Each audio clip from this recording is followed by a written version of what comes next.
अब चलते हैं इस्लामाबाद, जहां रिपोर्टर्स कॉर्नर में समा की नुमाइंदा सुमेरा खान, ब्यूरो चीफ शकील अहमद और दीगर रिपोर्टर्स के साथ मौजूद हैं। जी Sumera. Thank you very much for tossing to Islamabad reporter corner. और तारुफ आपने करवाया, इसलिए मैं चाहूँगी मैक्सिमम टाइम जो है वो हमारा डिस्कशन में हो। शकील साहब, सबसे पहले जिस चीज़ से मैं बहुत ज़्यादा इफेक्ट होती हूँ वो है पेट्रोलियम प्राइस। रोज़ रात को हम देख रहे होते हैं कि आज क्या अजाब आएगा, तो आप बताइए मज़ीद कितना अजाब आना बाकी है? देखिए, अजाब आना तो बाकी नहीं है, लेकिन रिलीफ गवर्नमेंट दे सकती है मैक्सिमम अगर देना चाहिए। आजकल रिलीफ की बातें हो रही हैं, आपको पता है कि अडयाला से भी हॉस्पिटल शिफ्ट करना है, वो भी एक रिलीफ है। लेकिन आवाम को जो हुकूमत ने रिलीफ दिया है 32 रुपये 63 पैसे अब डीजल के ऊपर, ये अच्छा रिलीफ है। लेकिन इसका इशू ये है कि जो गुड्स ट्रांसपोर्टर्स एसोसिएशन है उन्होंने किराए कम करने से इनकार किया है। इसी तरह डीलर मार्जिन बढ़ाया है हुकूमत ने 15.5%, उनको भी रिलीफ दे दिया, आवाम को दिया। लेकिन आवाम को जो रिलीफ बनता है वो अभी भी उसमें गुंजाइश है। 125 से 130 रुपये पर लीटर डीजल और पेट्रोल के ऊपर हुकूमत पाकिस्तान जो है अभी भी टैक्स, मार्जिन, लेवीज वसूल कर रही है। तो अगर जनरल सेल्स टैक्स जो है अगर उस पर गवर्नमेंट आ जाए, जो कि एक अच्छा इंस्ट्रूमेंट है, 18% GST लगा दें, तो उससे आवाम को मज़ीद 30 से 35 रुपये पर लीटर रिलीफ मिल सकता है। क्योंकि इस वक्त 2022 से हुकूमत पाकिस्तान ने GST सिफर किया हुआ है। ये ऐसा नहीं है कि हुकूमत की आवाम GST है उनके लिए सिफर है, हमारी तो हर रसीद में इतने GST। लेकिन इसका मतलब ये नहीं है कि हुकूमत को आवाम से बहुत हमदर्दी है। उसकी रीज़न ये है कि उसके अल्टरनेट के तौर पे 80 रुपये पर लीटर लेवी वसूल की जा रही है। अब तो डीजल पे भी 80 रुपये कर दी गई है, पहले सिर्फ पेट्रोल पे थी। तो 125 से 130 रुपये टैक्सेस, मार्जिन, लेवीज वसूल की जा रही है। अगर GST 18% कर दिया जाए तो मजीद 30-35 रुपये पर लीटर गुंजाइश है, क्योंकि अभी भी पेट्रोल डीजल की प्राइसेस काफ़ी ऊपर हैं, जैसे आप कह रही हैं, जैसे आप अफेक्ट हो रही हैं, आम लोग अफेक्ट हो रहे हैं, ट्रांसपोर्टर्स भी अफेक्ट हो रहे हैं। महीने का अगर एक 1500 सीसी गाड़ी का फ्यूल टैंक जो है वो फ्यूल से फिल किया जाता है, 15,000 रुपये तक रफली बात जाती है। और एक महीने में अगर आप इस्लामाबाद के एक कॉर्नर के सेक्टर से ब्लू एरिया या पोली क्लिनिक तक भी आए या पार्लियामेंट तक आए डेली बेसिस के लिए, 70,000 रुपए तक का पेट्रोल लग रहा है। बढ़िया, आपने कैलकुलेशन की हुई है। आपने मुझे लास्ट टाइम चैलेंज किया था। माइलेज आप नोट कर रही हैं सारी अपनी गाड़ी की। तो ये 70,000 हुकूमत कैसे देगी हमें, कब देगी बताएं? ये हुकूमत दे सकती है, लेकिन हुकूमत चूँकि IMF प्रोग्राम के तहत अपने टारगेट्स फिक्स किए हो गए, तो उस टारगेट को हुकूमत अफेक्ट नहीं करना चाह रही। आवाम की जेब पे इफेक्ट हो जाए, आवाम की जेब पे उसका असर आ रहा है, बहुत ज़्यादा बर्डन आ रहा है और उनकी परचेजिंग पावर कम हो रही है। लेकिन आवाम के पास अभी भी बहुत गुंजाइश है। अच्छी बात है, 32 रुपये 63 पैसे रिलीफ दिया गया है ऑयल रिफाइनरीज की मदद से। आप अंदाज़ा लगाएं कि 70% जो डीजल है वो लोकल प्रोडक्शन उसकी हो रही है, और इतने ज़्यादा टैक्सेस उसके अंदर हैं कि आवाम को अगर 30 रुपये रिलीफ देने के बाद भी हुकूमत के पास काफ़ी कुशन है, तो आवाम को रिलीफ को मिल सकता है, जो कि अभी नहीं दिया जा रहा। बिल्कुल। अच्छा, मैं टिक्का खान सानी की जानिब जाना चाहूँगी। He is buzzing with information and the information is sort of information that is buzzing the whole capital.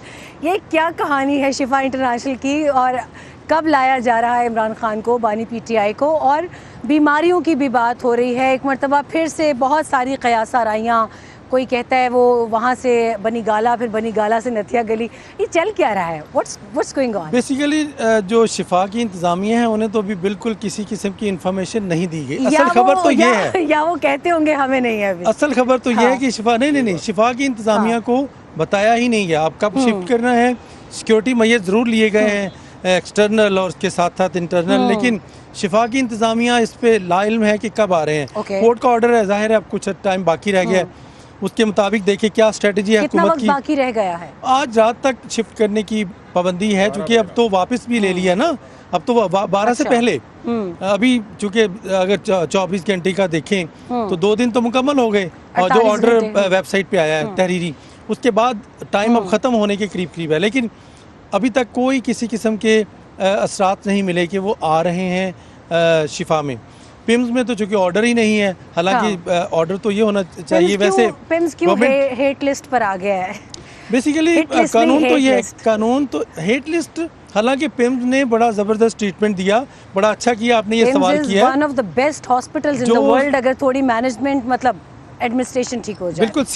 CRVO जो बीमारी खान साहब को आँख की लगी ना, वो पिम्स नहीं डायग्नोज की, और पिम्स नहीं, ये बात है आज से एग्जैक्टली इस साल के पहले महीने की 24 और 25 जनवरी की रात की, जब प्रोसीजर हुआ आँख का और इंजेक्शन लगा, इंटरवेनियल इंजेक्शन, उसके बाद फिर शिफ्ट कर दिया गया। ठीक है। हमें खबर थी, बाद में आउट भी हुई, उसके बाद फिर आहिस्ता आहिस्ता दूसरा तीसरा खबरें चौथा आपको बड़ी होती हैं पांचवा ऐसे। पांचवें इंजेक्शन तक आंख ठीक है, हाँ। आंख की कहानी ठीक है। दिल की बात है तो 140 बाई दिल के क्या 80 अमराज लाख हो गए नहीं, उनको। दिल का मसला नहीं है, ब्लड You प्रेशर का मसला are है। altogether transferring story to somewhere else. ये देखिए क्लियर कर दीजिए जल्दी से। स्पोर्ट्समैन का ज्यादा दिल का मसला नहीं होता, ब्लड प्रेशर का मसला कुछ अरसे से, काफी अरसे हाँ। से है, जेल आने से पहले से। अच्छा, उसका भी ट्रीटमेंट हो रहा है। 140/100 ब्लड प्रेशर ज्यादा जरूर है, लेकिन उसके साथ थोड़ी सी एंजाइटी जो है वो किसी को भी हो सकती है। एक जेल के अंदर हाँ। सजा की इटसेल्फ एक फीलिंग होती एक स्ट्रेस होता है है। किसी भी कैदी की। उसके बाद फिर हॉस्पिटल के अराउंड कोई अरेंजमेंट तो हो रहे हैं, ऐसे मूवमेंट हैं कि शायद शिफ्ट किया जाएगा। मैं वकील साहब, लम्हा ये- बलमा आपने भी हमें दौड़ाया, नहीं, हम भी नहीं, गए बार बार मेरी बात वहाँ। सुने, मेरे कभी पास एक अच्छा BSNL लगी, कभी हटाई। वहाँ पे सिक्योरिटी के मेजर्स बाहर जरूर हैं, क्योंकि एक हाँ। जिम्मेदारी है हॉस्पिटल की। अच्छा, दूसरी बात है कि अगर बीच में शकील भाई बात करते हैं ना तो माइक आपने यूं करना है क्योंकि अभी आप लोग जायदाद शेयर कर रहे हैं। जी, लेकिन शकील मैं- साहब रिपीट कर सकते हैं। नहीं, मैं आती हूँ शकील साहब की तरफ। पहले मैं शहजाद से जरा क्विकली इसकी तमाम तर लीगैलिटीज और वो पूछ लूँ। माइक जरा दीजिएगा अच्छा, अपने बाद में भाई 2 को। बीमारियां रह गई हैं, उसका भी बताना है। मैं आपकी सब बीमारियों की तरफ वापस आती हूँ। शहजाद, मुझे बताइए कि what is the legal framework around all this? ये शुरू कैसे हुआ, क्या टाइमलाइन, अगर क्विकली इसका रिकैप दीजिएगा। अच्छा, 18 अगस्त को सुप्रीम कोर्ट ऑफ पाकिस्तान के 3 रुकनी बेंच ने एक फैसला दिया कि बानी पीटीआई जो हैं उन्हें शिफा इंटरनेशनल हॉस्पिटल में मुंतकिल किया जाए। हॉस्पिटल का नाम लिख के उसके ये अखराजात क्या फैमिली कहानी है? What's this? व्हाई इसमें- बाय नेम अ हॉस्पिटल? क्योंकि जो पिटीशन दायर की थी उनकी फैमिली की जानिब से, उन्होंने शिफा इंटरनेशनल की दायर की थी क्योंकि उनका ये मौक़िफ़ है कि ये एक इंटरनेशनल हॉस्पिटल है जहाँ पर 24/7 इंटरनेशनली जितनी फैसिलिटीज़ होती हैं मेडिकली वो यहाँ पर अवेलेबल होती हैं। तो उनकी जो एतमाद है या तसल्ली हो रही है वो शिफा वो वहाँ इंटरनेशनल पर, पे फैमिली की। उन्होंने जजेस से रिक्वेस्ट की कि इन्हें वहाँ पर मुंतकिल किया जाए, तो जजेस ने इस चीज़ को माना। ओके, इसको उन्होंने माना और अपने ऑर्डर में भी लिखवाया कि शिफा इंटरनेशनल मुंतकिल किया जाए और इसके लिए डेडलाइन दी 2 दिन 48 घंटे के लिए, जो आज रात 12 बजे कंप्लीट हो जाएगी। उस पर हुकूमत की जानिब से हमें अब पहले फेज़ में अगर देखा जाए तो मिनिस्टर ने इस फैसले को वेलकम किया। रात तकरीबन 8 बजे के बाद मुझे हुकूमत की और मुस्लिम लीग नून की जो हिकमत अमली थी वो चेंज नजर आई, क्योंकि पीपल्स पार्टी के जो चेयरमैन है बिलावल भुट्टो जरदारी, उन्होंने भी कल इस चीज़ को वेलकम कर दिया।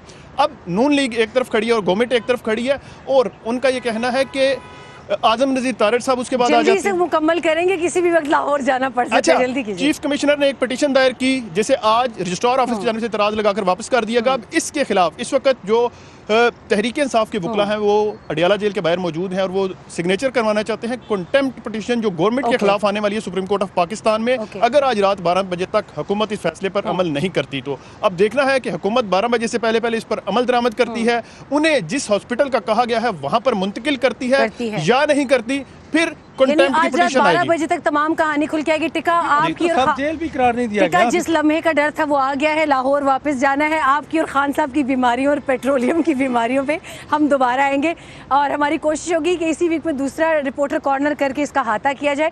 Over to Lahore right now and signing off from Islamabad reporter corner.